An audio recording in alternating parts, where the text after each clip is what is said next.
Dr. BettyLou, welcome to the Bod Pod. Thank you. Anthony named it. I know.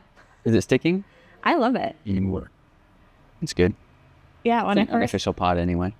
when I first heard, I was like, I can get behind that. That's good. And I asked Russ, it's not, because it's a completely different use than the Bod Pod, it still clears any, trademark stuff. Yes, that's why we have lawyer friends. Yep. Okay, so there's quite a few things I want to talk about today. Really excited. We don't talk all that much anymore. I know, we said that we were supposed to have monthly meetings, so I need direct access to your calendar. I'm just start putting myself in so we can hang out at least once a month, talk about things. Do you not have direct access to my calendar? No, I had texted you asking you. Not fair. Yeah, but we have this girl over here. Yeah. She can. Do you have access to my calendar? Okay, there you go. She can see it, but she can't put things in. Got it. So I was double agenting her to get to know when you had free time versus texting you. And then when a clear spot opened up, then I was like, oh, can I have this time? I know you already have it open. Yeah.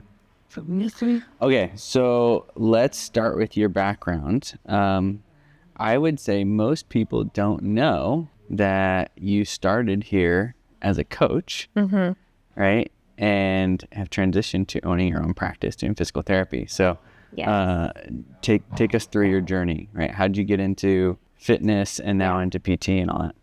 I actually really love talking about my story because you can see God's plan, and people are always like, oh, you don't really know until you look back.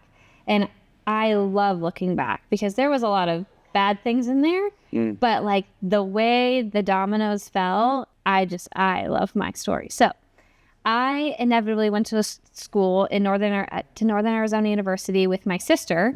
And the reason I ended up there is because that whole time in my life when you're supposed to apply to school, everything went downhill in my personal life. And so inevitably I only applied to one school and I got in, and it was the school with my sister. And so I went to NAU and I worked my way all the way through school with my exercise science degree, which was supposed to be physical therapy, the pre-physical therapy program. They took it away the semester I got there. So when we were sitting in our meeting, it's like, oh, it's no longer pre-physical therapy. Okay, so you knew right away. You knew right away, I want to be in, say, physical health. I knew my junior year of high school, and that was after a few visits to physical therapy for myself. So I had gone for my neck, I'd gone for my jaw, and then I dislocated my knee. And in dance? In dance, yes. I was a dancer, and I was a ballet on point. So when I was in point class, lost my kneecap for a split second and went to physical therapy. That therapy experience was very odd. I was a junior in high school, and the situation was just awkward. Going in there, I didn't feel comfortable, and then the exercises were not very explained. It was just a weird situation. Needless to say, I got discharged, and the next week I lost my knee again, and I ended up back on the floor, and I was like, okay, great. So there's round 2, and I went to a different physical therapy place, and that's where I met this lady that I was like, oh, I really like her. She had a history in dance. Her degree was on the wall, so I had seen it, and it was St. Augustine, which didn't click in my head until I was at St. Augustine talking about my story, and I was like, oh my God, the physical therapist that I ended up really liking went to this school. So that was another weird piece that just fit. But she was great, and I could see the vision of how in that space people could heal physically, mentally, emotionally, and if you did it right. And there was a lot of connection that could be built just sitting on the equipment next to people, and it was a great experience. And so that's when my mind had shifted from being a pediatrician to being a physical therapist. So that took me all the way through my undergrad at Northern Arizona University, and I did exercise science as my major, but I minored in psychology and health and wellness coaching and chemistry, but that didn't really matter. So more than you think. Yeah. It was good, definitely learning all of the things, but I wanted to be well versed in how to speak to people, how to communicate with them, how to understand, and how to encourage change or growth. And so that's why I did all the things. So I didn't know that. I didn't know that you minored in that. But now hearing that, I'm like, oh, wow. Okay, that makes so much sense. Because you've always been more in touch with people than like the surface level of whatever their goal is or whatever they're struggling with. Like, you've always had this unique ability to get underneath some of these things. Oh, thank you. And I mean, I saw it very early on. Like, you would ask questions that seemingly sometimes people think like, what does that have to do with anything? It's like everything. Yeah. Yeah. Getting to know people on a deeper level is super important. And I think I do it well. So thank you for saying that.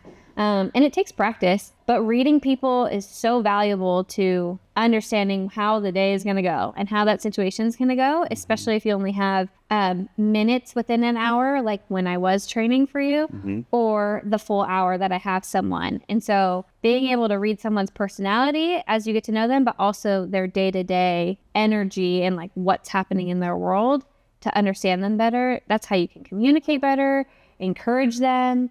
You don't really know if it's going to be like a hoorah or a, hey, let's be real type of person.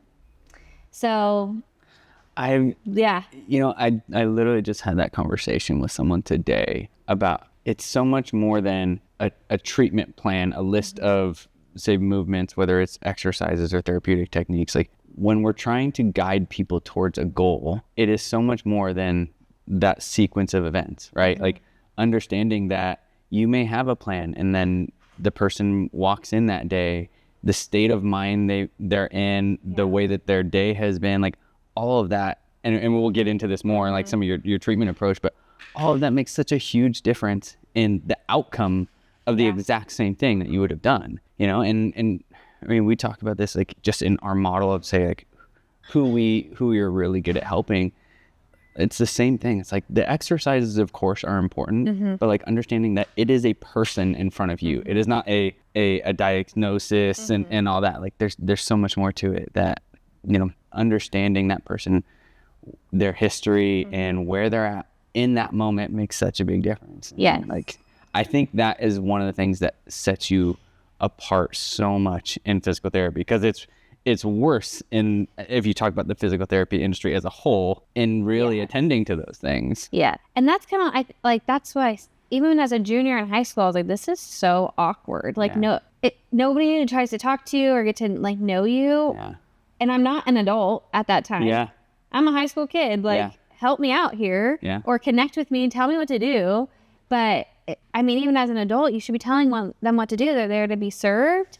And it just felt like everybody was just fending for themselves at that point in time in my first experience. But yeah, so learning how to read people, mirror people, understanding what vulnerability really is and how to connect with someone, that was a huge part of like what shaped probably me as a whole. I was a mentor in college, so I had a lot of practice coming out of school with what it meant to connect with people. And we were talking about deep stuff. Yeah. Because I was mentoring kids from out of state and they're homesick, and then college, list all the things that could happen in the college experience, and we were talking about it. Yeah. And that gives you an insight on like how to get personal with someone. Yeah. You know, it's interesting too, like anybody who's been injured to a significant extent, whether that's like a major acute event where it's like something really big happened, where something tore or something broke, or even just like these long-term like chronic injuries, it's a lot of mental, like the emotional and mental baggage that comes with it that just weighs on you is so much, right? Like, I mean, I would actually still consider like what I went through last year pretty minor, but like I had torn meniscus, but it was the most significant injury I'd had in a long time. And there were days where I thought, is this all I'm going to get? Right. And I think that unknown part was really, really difficult. Right. And those were generally the weeks where I would text you and was like, can you like, you know, check things out? Like, tell me what you see. Right. And, you know, you didn't even necessarily in that case, like need to do anything significant minus just give me, I guess, hope or confidence that you're on the right path. Yeah. Right. And that alone can completely change the trajectory of where you're going. My heart goes out to the knee people, because I was that person, and the knee is such a catch-all. Like, it's it just feels different than what we think of for our ankle versus our hip or even our back. It's like this knee, like what do we do, you know? And it's such a catch-all. And when you lose trust in your knee, it's a lot different than losing trust in your hip or your ankle. And I've been through all of it, so I get it. And then I've seen so many people, and they all say the same thing. And you can see the hesitation in your face. And I saw it in yours. I was like, I feel so bad. Yeah. But the knee will come back, like, and you have to give it the grace and the time and the effort because it is such a catch-all. And there's so many moving pieces for that. And when you would text me, my heart would kind of flutter a little bit because I've been in that moment and meeting you where you're at with like, okay, this is what you've been doing. This is the change that you've been seeing. Let's put our attention somewhere else so that you are still working towards progressing your knee, but your thought process is elsewhere. And then I think I told you a few times, like, trust is going to be the biggest thing. Yeah. So we have to keep giving you options, and you have to keep doing things where you find yourself in a situation where you can regain the relationship with your knee. Yeah. Especially because you like to snowboard too. Yeah. And that's what I was like, you're going to go snowboarding? Okay. Honestly, so, okay, that was the biggest moment of, I guess, fear that I had was, it was one of those times where I texted you where the thought process in my mind was, am I ever going to actually be able to like get on a mountain and snowboard with my boys? Right? Because like that's one of the things that we can do together even at this age. And I would like it's a whole family thing. And it's like, oh man, like if I can't do that anymore, that one's gonna hurt. Yeah. Like most of the other stuff, like I could, you know, if I can't play basketball at the competitive level that I want to anymore, like I'm fine with that. Like I'm like, that is something that from a family perspective, like would have really affected me.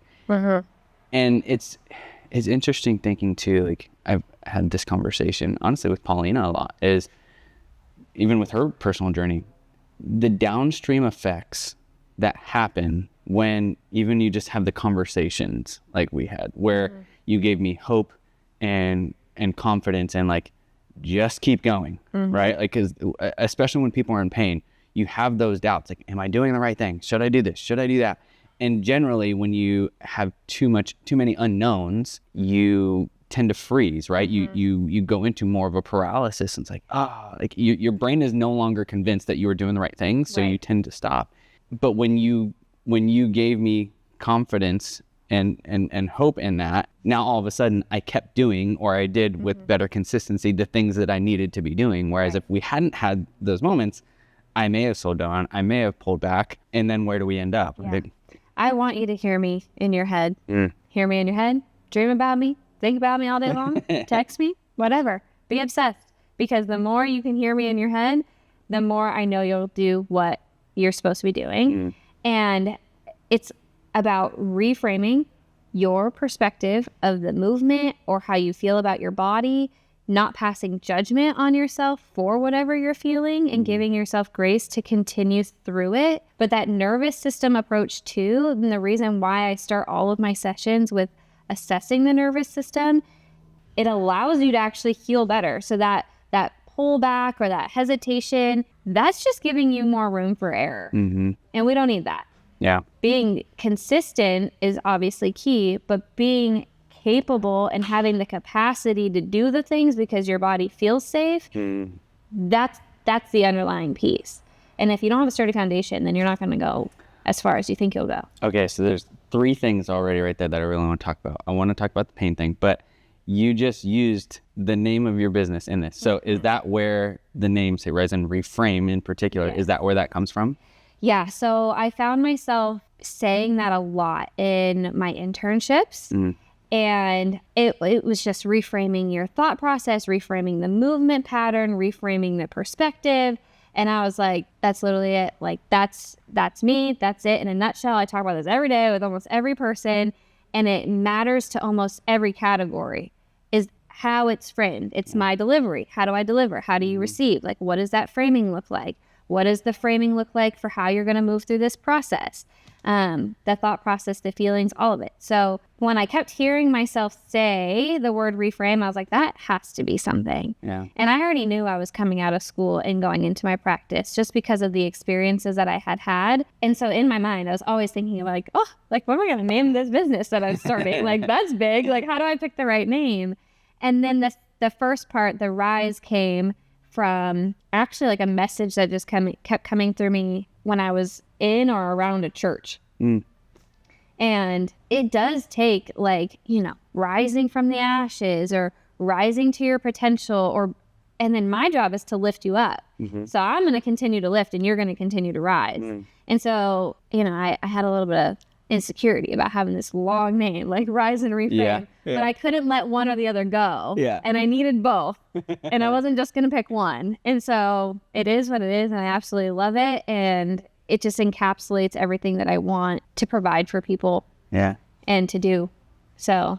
Okay. So the reframing part, the reframing part comes from a lot of the pain science stuff, right? So for those of us that don't know, explain that reframing part. Like, why does it matter that we change the way that we think when we're going through pain cycles or we're experiencing pain of some kind? Your brain is powerful. So what we tell ourselves is what's going to happen. And it's your choice to choose what you believe. And in the middle of that belief word is lie. And you get to choose which lie or the truth that you're going to take. And so if you're telling yourself that you're going to get better, you're going to get better. But if you keep telling yourself, this isn't working, I'm in pain, I'm in pain, I'm in pain, all your brain hears is I'm in pain, and it's going to produce pain. Right. And so the way we talk to ourselves in the reframing of our thoughts is huge just for that. Also, fake it till you make it. Like, give yourself the chance to actually make it by telling yourself the positive things. Right? We have Post-it notes everywhere back there. I'm like, take a Post-it note home, put it on your counter. Like, make sure you see it, that you're going to get better. I am better. Say it. That is what plasticity is, and the neuroplasticity of rewiring how things connect, whether it's your thoughts or your emotions, but also then the movement, right? So if we go into it and we make sure that your nervous system is feeling safe and your body is balanced, now you have a clearer pathway towards being able to connect your brain to your body. That sense of trust and movement and sensation is all coming together. And then if you're in the movement and you start to doubt yourself, like I said, especially with the knee, you have to learn how to trust your knee again. You can't go into a single leg movement with the thought of like, oh God, I'm going to fall, it's going to hurt. You have to go into it confidently and tell yourself like, I'm strong. I can see my quad. I can see it fire. I know I'm doing the movement right. My person's right here. They're going to catch me if I fall, but I'm not going to fall because my foot's grounded. And so as you're walking through all of the thoughts that you need to have to be connected to your body, you're seeing the function actually happen. And then you're doing the movement, you're building all of those pathways to make sure that at the end, your body's like, okay, that was safe and I'm good and I can hold on to that. I'm going to learn that. I'm going to use it again. So you're saying that the sensation of pain isn't necessarily just, say, a physical thing. It is also your brain's perception of safety. Yeah. Pain does not mean, it doesn't always mean that. Like something structurally wrong. That's the word it looks like. It doesn't necessarily mean there's something structurally wrong. Correct. So pain is just a signal from your body saying, I need change. I need help. Something needs to be assisted. I have people that come in with back pain, knee pain, ankle pain, and it has nothing to do with that. And we find it somewhere between their eyes or their ears or somewhere in their organ. And then they're like, okay, you didn't even touch my ankle. I'm like, yeah, it wasn't your ankle. Like, it's something else that's being hidden in the body, and it's just asking for change. And a pain, sometimes the pain is just the loudest one in the room, and typically that's me. I'm typically the loudest one in the room, but that's not necessarily the issue. Yeah. And you have to be able to decipher. And so that's when people are like, oh, well, what's the root cause? I'm not an MRI. I'm not an X-ray. Right. There are tests and measures that'll tell me if there's something structurally wrong. Right. And we'll always look. Yeah. But I'm going to find something else in your body. And when we test and retest, and that piece of your body that was in pain or hurting or limited changes, then they start to believe me. And they're like, oh. Right. And I tell people all the time, like, it's rare that any problem. You could say internal issue or say structural issue. It's extremely rare that is only one thing that's causing that, right? There's always a number of different factors that are playing into this overall presentation. Right. And you could add factor 1, 2, and 3 and may not have pain, but all of a sudden you add 4, 5, and 6, and all of a sudden, bam, okay, now we get this perception of pain that your body's like, I can take 3, I can't take 6, fix me, right? Yeah. Change, like you said, to your point, change something. Yeah. So we talk a lot about like the threat bucket, and I learned that from a lady named Missy Bunch. And so she coined it as the threat bucket. And you have a capacity line. And that's what I was talking about earlier. Like, what is your capacity? And so when you have this bucket and life is getting poured into the bucket, it's not the fact that you bent over to get the laundry. It's the fact that your bucket overflowed the moment you bent over to get the laundry. And that overflow could be because your kid yelled at you, you and your spouse are in a fight, money's tight, the lights are flickering, the fire alarm's going off, you have to pick up somebody at 5 and your dog just puked You're in on a the floor. rush. Yep. Oh, and now the laundry's done. I got to go get the laundry. Yeah. And so the bucket's overflowing and you bent over to get the laundry. You don't have a problem bending over to get the laundry. You've done it a million times. Okay. That's not the problem. Right. But you felt it. And now every time you bend over, now you're scared of bending over. Yeah. It's quick how fast pain will take over. Yep. And it'll change everything. Yeah. Because now every time you bend over, whether it's laundry or pick up a piece of paper or pick up your kid, you're going to think about the time that you bent over. Yeah. And that's why the trust in your body is such a huge thing. Yeah. Because you can't keep doubting yourself. Okay. So this made me think, because I've of course been through physical therapy. Actually, that was originally what turned me towards exercise science as well in high school. The traditional physical therapy model cannot handle care in the way that you're talking about. Yeah. Right. It doesn't allow, like, the structure of it does not allow you to do that, which is more clear to me even now. Like, this is why your practice is the way it is. So explain the difference between, okay, the traditional physical therapy model and then what you're doing now. Yeah. So I've never worked for a traditional physical therapy in California. And when I was working in them, it was just my internships. None of those experiences were the best. And the way it's set up right now is actually worse than when I was working in them. And I got to work in them in other states where you actually get way more time with your person. Than in California. Yeah, with your patient. Okay. And, but the system's broken. So the way that reimbursement works and the way that the units and the time all work, it's to get a dollar amount that is way more expensive than what the actual treatment is worth so that we can get reimbursed. And at this point in time, people are only being seen for 30 minutes, let alone the hour. So when I was in it, you had an hour block, but now people are being offered 30-minute blocks, which is just crazy to me. And why? Just because there's not enough time to get anything more done? turnover. Oh. They need more people to come in on the hour. Right. So it's almost like 3 people that you'll see as a physical therapist. In 1 hour, you'll make contact with 3 people. Yeah. And then they go on their way to either a PTA or an aide. Thank goodness for those guys, because they're handling the load at an education level that's lower than the physical therapist. Yeah. And they have to do a lot of work because the therapist on the other side is getting maybe 8 minutes at minimum, is 8 minutes of a manual therapy. And at that time, they're checking in with you and they're trying to get all your updated numbers. And then they have to do an eval and they have to do paperwork. And it's just this burnt out situation where you don't even have time to really connect with the person because you're too busy working on the number to be approved for if they're going to get therapy or not, or if it's justified to do the next treatment. And then if they even mention another piece of their body that's not directly connected, it's like, okay, I would love to help you with that because that's my whole calling of being a physical therapist, but I can't. Yeah. Okay, so 2 big things that jump out to me that I heard there is, so one, you're saying that you're in a traditional clinic, you're focused so much on making sure the steps are followed for the insurance company that you're not even as focused as you can be. Let's not, we won't say should be, as you can be on the patient actually helping them. Yeah. And then 2, you're saying that potentially there are tools that the physical therapist has in their pocket that they're not actually allowed to use.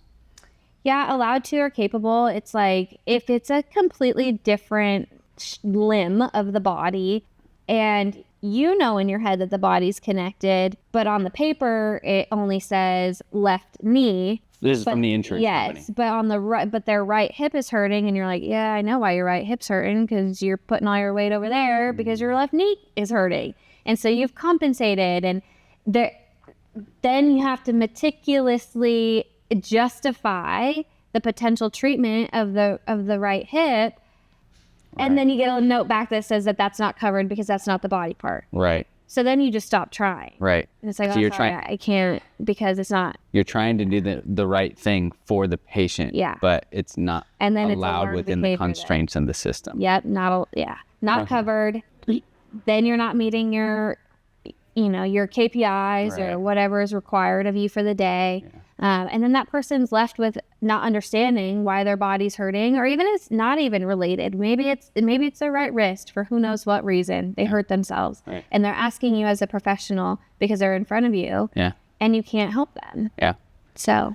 Okay, so that makes perfect sense as to why that's not your preferred direction to help people, right? Because that's of course your first entry into this. It's like, I love the body and I love helping people. So, explain what your normal process looks like. Yeah, so I see people for an hour, and sometimes I wish it was 2 hours, and I've thought about it. I might change the initial appointment, who knows? But they get paperwork ahead of time, and even in that paperwork, it does hit some of the biopsychosocial model of understanding the person, how long they've been dealing with something, what they've tried, how it's limiting them, what they're looking for, how strong they are in their conviction of getting better, or where they're leaning, like if they're leaning more towards I want surgery versus I want exercise, like where they're at in their decision-making process and the emotional capacity that they have to get better. So this is before they even see you. Yeah, this is all on paper. And then that comes through to me.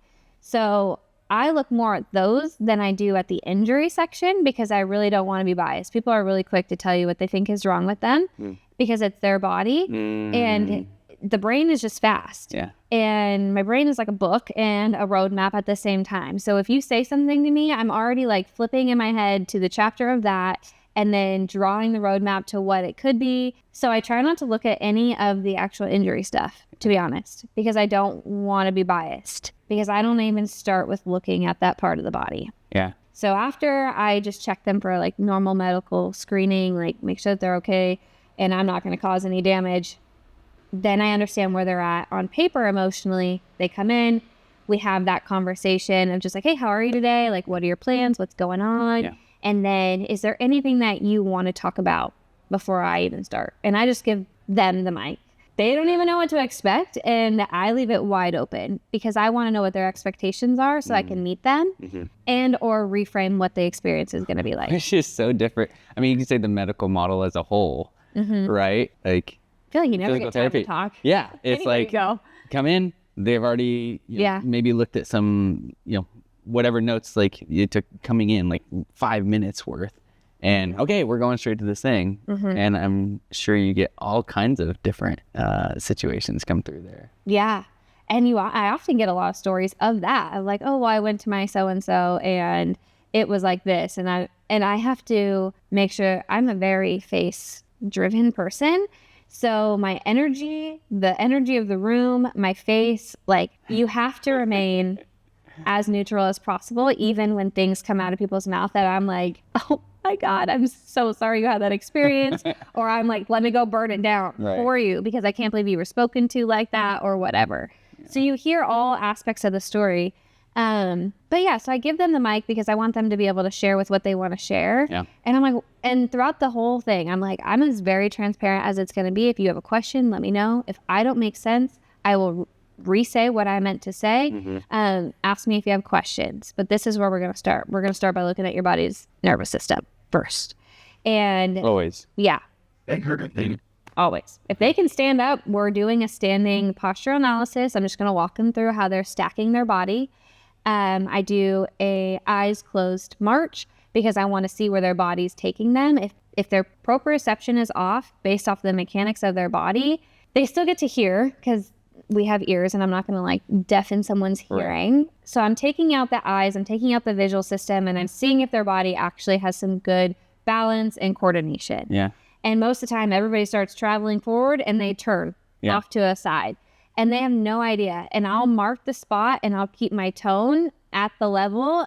Even if they move away, I get a little louder so that they don't know that they're traveling. Right. Yeah. And then I'm like, without moving, don't move. You can open your eyes. And half the time, they like, John, like, oh my God, I had no idea I was over here. And I'm like, I told you not to move. Okay, so tell me if I'm tracking part of this, because their perception while their eyes are closed is that they are marching in place. Mm-hmm. And if they end up somewhere else, that means their body is getting incorrect signals, which if we're talking about just pain in general, it is a signal from your body to your brain. So my thought process is then, okay, you're already saying your brain is not perceiving what is true in your body. Yeah. Yes. Tell me more. Like, why? How does this work? Why? If all day long their eyes are having to recalibrate the action that their body is doing, that takes a lot of space in the brain. It takes a lot of power. When we have all these mechanoreceptors and all the things in our joints that are supposed to tell us where we are in space. Yeah. And what our balance is, right? And so if I take out the eyes and their body's just going and they turn, and say they didn't even have a turnout. It's like a boat, right? Yeah. My foot's over here and I start walking over here, I could be like, yeah, it's probably because your glute or something, right? Your body wants to take you that way. Right. So you can look at it from a muscle sling perspective and a postural positioning, or it could be completely different. Maybe it lines up with how their postural stack lined up, like if their hips are rotated or they have that shift and they go in that direction. I'm like, makes sense.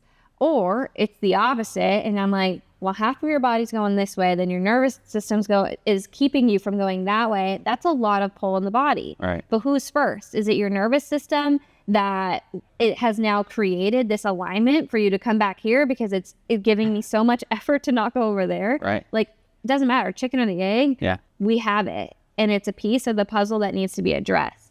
And so then my whole perspective on it is calming the nervous system. So if you're off kilter, or there is a protection pattern rolling through from the visual system or an organ system or your hard frame, we find that. But then sensory always comes before motor in the brain. So you can create sensory to an area, make sure that you're feeling things the same. Because you can test like, oh, does that feel the same? Does that feel the same? And we're not necessarily looking at like, oh, dermatomes and myotomes. Like, we don't have to be by the book. Yeah. We're trying to figure out if the body knows what it's doing. Right. And your body's not a book. So do I know where that myotome came from? Yeah. Does it matter? No, not when you don't have an injury to your spinal cord. Yeah. Or your disc or your nerve. Like, we're just talking pure sensation. Can your body find that area? And then when people come in like, I just feel like a bag of pudding. I'm like, yeah, that makes sense. And it's okay that you feel that way. Let's get you out of the bag of pudding and back into your body. This is across so many different areas of life. So it makes sense to me, right? If you bring it specifically to, say, pain sensation, like physical, right? One of the most frustrating things that people experience is just missed expectations or misperception. Right. I expected this thing to happen, and that's not what happened. That makes me angry, frustrated, upset, right? All these things, right? Like, we see this all the time. Like, oh, I planned on 30 minutes to drive somewhere, and I didn't expect traffic. Like, all of a sudden, this missed expectation or perception of what I thought was going to happen. So, like, in that test, and I'm sure a lot of these other things you're talking about is like, your brain is expecting certain things to happen, and we have missed perception or misaligned perception or missed expectations, and the brain's like working and working and working. Wow. Talk about the threat bucket. Yeah. Like, how much is like, how much of it's taking up your space? Yeah. So then we go into like more of the known. It's like, okay, when you clear that out and you had limited hip range of motion, then I treat it, and all of a sudden you have full range of motion. You know that wasn't the issue. I'm not going to sit there and joint mob your hip. Even though like, oh yeah, like my hips are really tight. And then I do this thing and their hips no longer tight, and they're just like, oh. And I'm like, yeah, so we're not going to waste our time giving you a pigeon stretch when your butt cheek is fine. Yeah. Okay? Yeah. And then the opposite happens too. It's like, okay, we unlocked A, B, C, D, So you're E. saying the answer isn't just more stretching to everything? It's definitely not. So I'm not a fan of just stretching everything. Yeah. It always comes down the chain to strength anyways, because you want to have control over every range that you have, every degree of range that you have. Mm-hmm. So you can keep stretching, but if you can stretch your leg to your head, I'm going to make you kick your leg to your head. Yeah. Because you need to have that space. We're not going to leave room for error, especially if something happens. Granted, I don't think anybody's going to come and whack your leg up for you, but you never know what's going to happen or what situation you're going to find yourself in. So yeah, we move through sensory, we move through motor, we see what actually is structurally an issue, and then we work through that. We always go through tissue, we'll go through the joint. We talk about stretch, but we talk about dynamic stretching where there's a control piece. And then I really piece things down into individual as it can get. There is no individual muscle activation, but you can get pretty close. And we start building those pieces, and we talk about the one Lego effect. I'm like, one Lego at a time. I just need you to be able to find your bicep or your butt cheek. When you feel that squeeze, now we can add in the shoulder or the knee, and we can add in other pieces, and we're just rebuilding their ability to find a body part and then use it, then control it with another body part. Yeah. But if you already found one and you already found the other, okay, now you know what both feel like. We're going to do it together. Now we have two, and we just add on, and we restack, and we are rebuilding and reframing exactly how they're doing stuff. Yeah. So. Oh my gosh.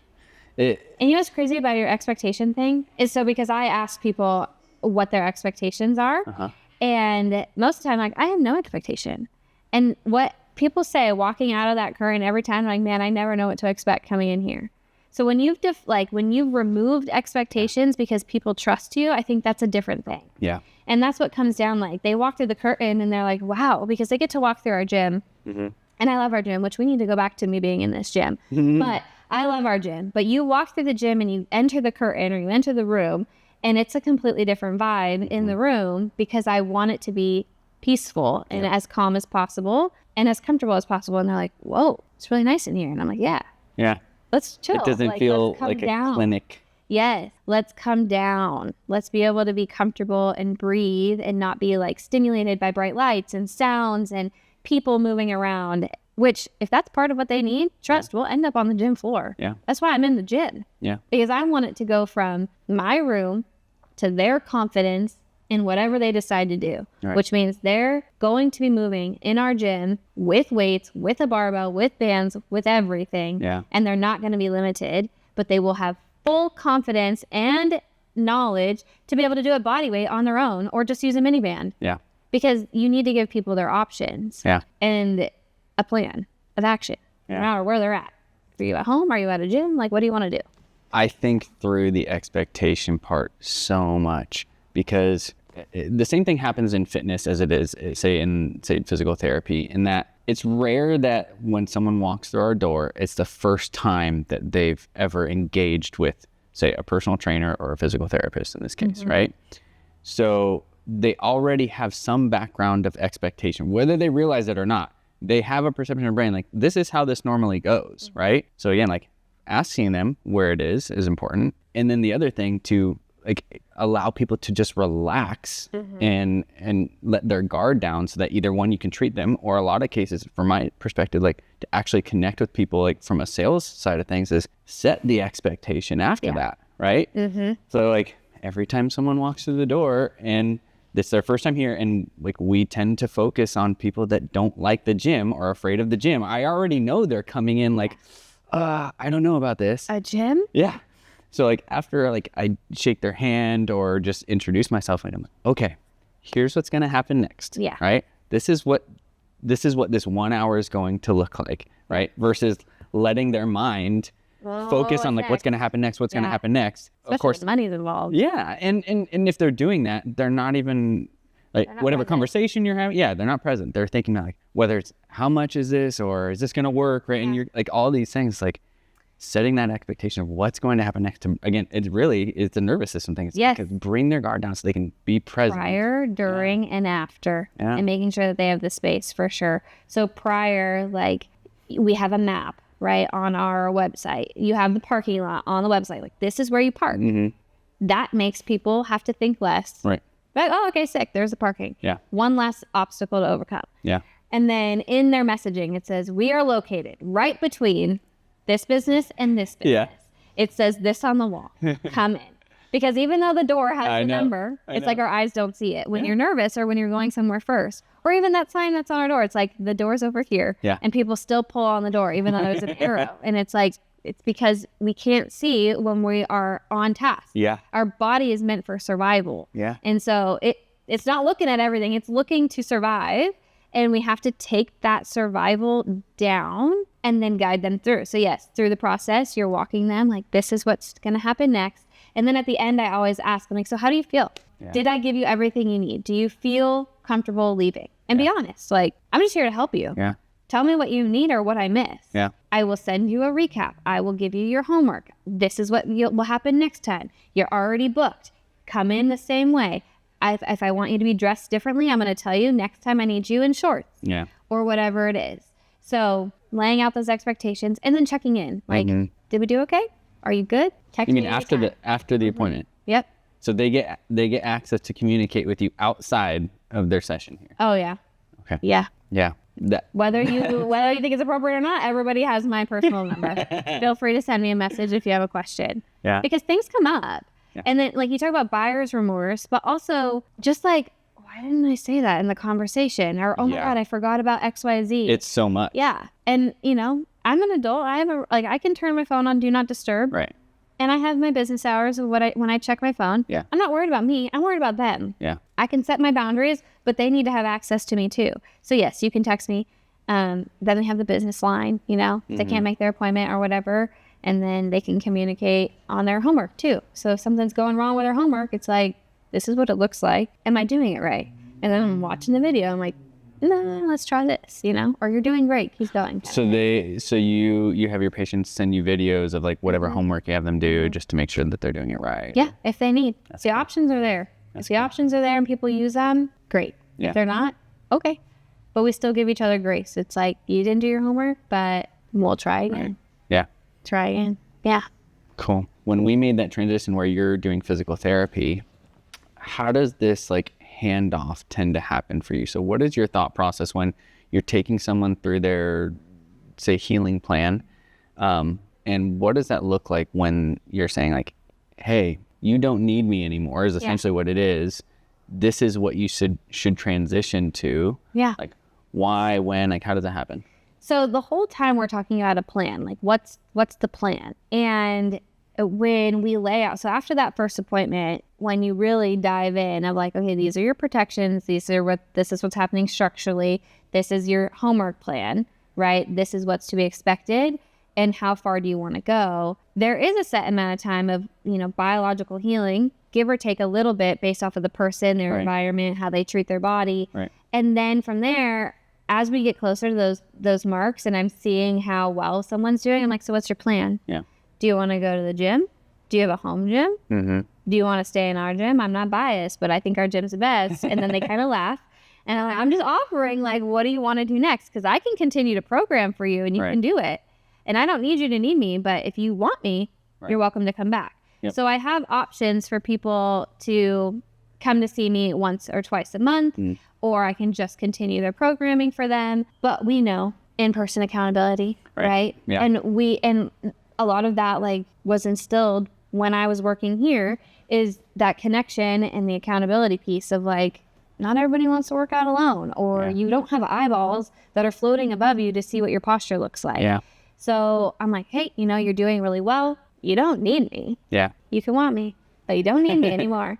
So what's next? And when we start talking about like, okay, you want to be in a gym, like you're using the equipment, you've fallen in love with this piece of equipment, like the trap bar or something. And it's like, okay, well, we can do a program around the trap bar. Yeah. Where are you going to do it at? Yeah. Do they have that at your other gym? Probably not. You're going to do the sled at your house? Probably not. So let's talk about the gym.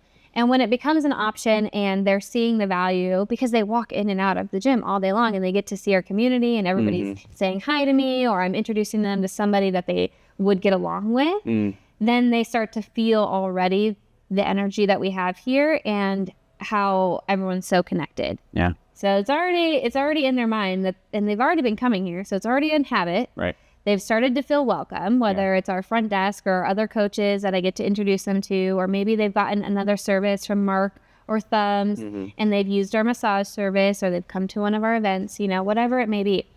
They're already integrated. Right. So they should feel comfortable. And when we start talking about, all right, you're going to join the gym here, then I'll already go through it and I already pre-lay out their options for pricing and their options for seeing the gym. And then I often, once they give me the green flag, I directly connect them to you. And I put them in that group chat and we're able to do scheduling for your calendar where now they get to meet you directly. And then from there, if they're ready to go and they're on board with the price and everything like that, then we set them up in the gym. Yeah. On my side of the things, now I've already had their notes. I've already taken them through their programming. I still want them to be paired with a PHP coach because that's part of it, right? Is having a coach. But now they get a tag team. Yeah. And I get to collaborate on the program or connect with the coach and be like, oh yeah, that's a no-go. Yeah. But this is a yellow. Let's work it towards a green. Yeah. And pave the way. And then they have access to me. They have access to their coach. Yeah. If something happens, we have that collaboration. I don't know everything. Yeah. And I have different approaches to things, but the energy and the flow of the gym floor is a lot different than just what I can do one-on-one. And so with that, it's a great communication experience and exposure to a new thought process. Yeah. And then the guided collaboration of what's safe, what's not, where they're headed. That's such a big benefit to the patient, the client, the member too, where like that handoff from you is like, it's not even a handoff. Right. Right. You're still, exactly. Yeah, you're right. It's like a second person that's grabbing the other hand kind of thing. And like from our side of things, it gives us so much more information to meet them exactly where they are versus, there's a lot of situations where people are like, oh yeah, it's surgery and then I did PT and now I'm here. And it's like, there's no, like, your PT will give you a couple sheets of paper. Yep, sheets of paper. Yeah. Same sheet of paper that I got over there. Yeah. Yes. All right. There's not really a whole lot that we're going to get from that, right? And we're going to evaluate too, but it makes such a big difference. It's very different. And that's even why I went and worked in a hospital too, because I was missing like you learn what you learn in school and you hear what the experiences are, but it's just so mind-blowing when someone in front of you has had surgery and they're like, I didn't do anything, or nobody taught me this, or I have no idea. I didn't know I could do that, or I didn't know when I was allowed to do that again. And nobody told me I could bend my knee. It's like, okay, so I took it upon myself to go get a job at a hospital so I could see what it's really like, and it is really like that. There are printed out sheets of paper that are specific to the precautions, which is great. Everybody needs to learn that. But then what? There's no fine print that says this is for this long. Don't be afraid to move on to something a little more challenging. Yes, you can put your pants on. Yeah. You don't need to act there's no guidance. Yeah. And when you've had something cut open post-surgery, that's a lot of fear, right? Yeah. And then we go back to all the limitations that we talked about earlier. So I went and did my due diligence because I was like, well, I know what happens over here. Confused on what's going on over here. So let me go figure that out. And it's part of it where that transition is just so, it's a missed opportunity. And I've seen so many people fall off the wagon. That was the other thing. In clinic, it's like, I was here a couple months ago. Yeah. And then I got discharged and then I had to wait. And I didn't do anything while I waited. And you're just like, wow, like, why are people falling off the wagon?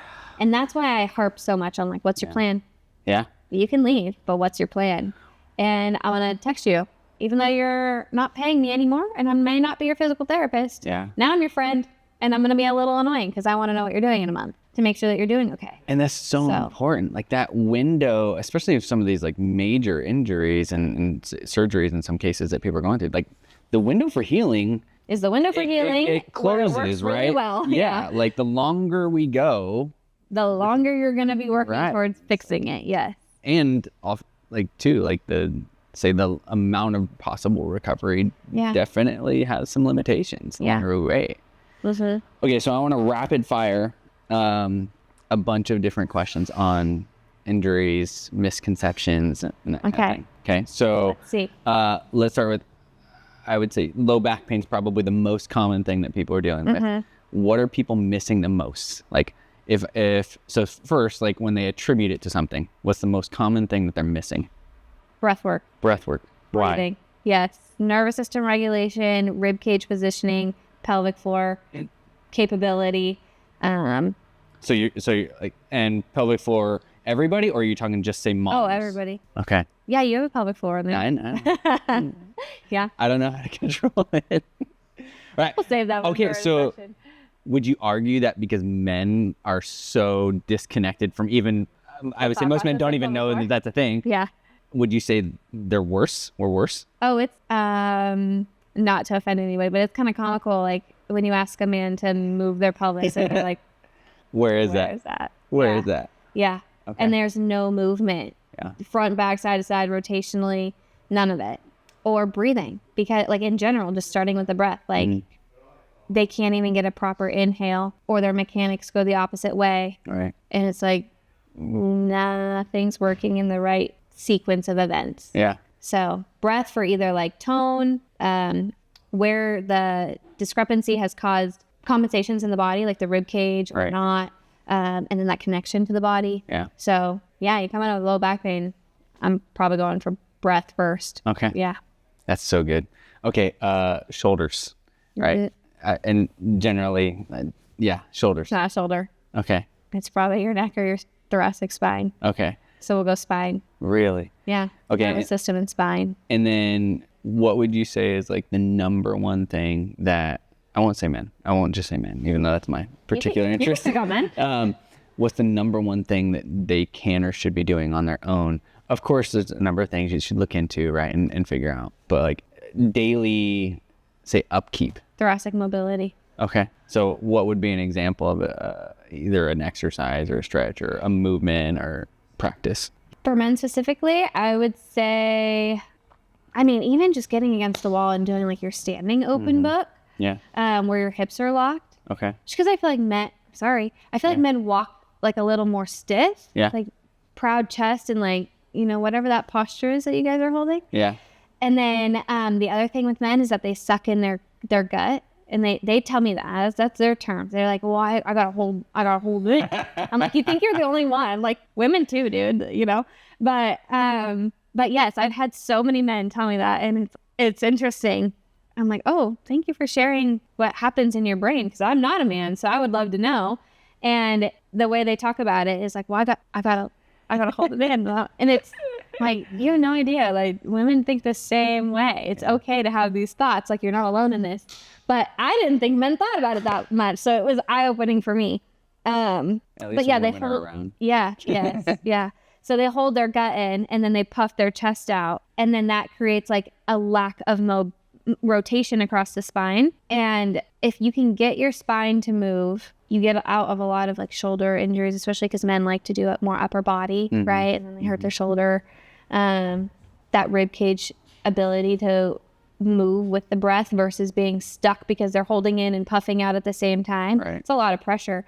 A lot of that pressure can go in the wrong direction too, and then they wonder why they're having issues. So certain kinds of issues.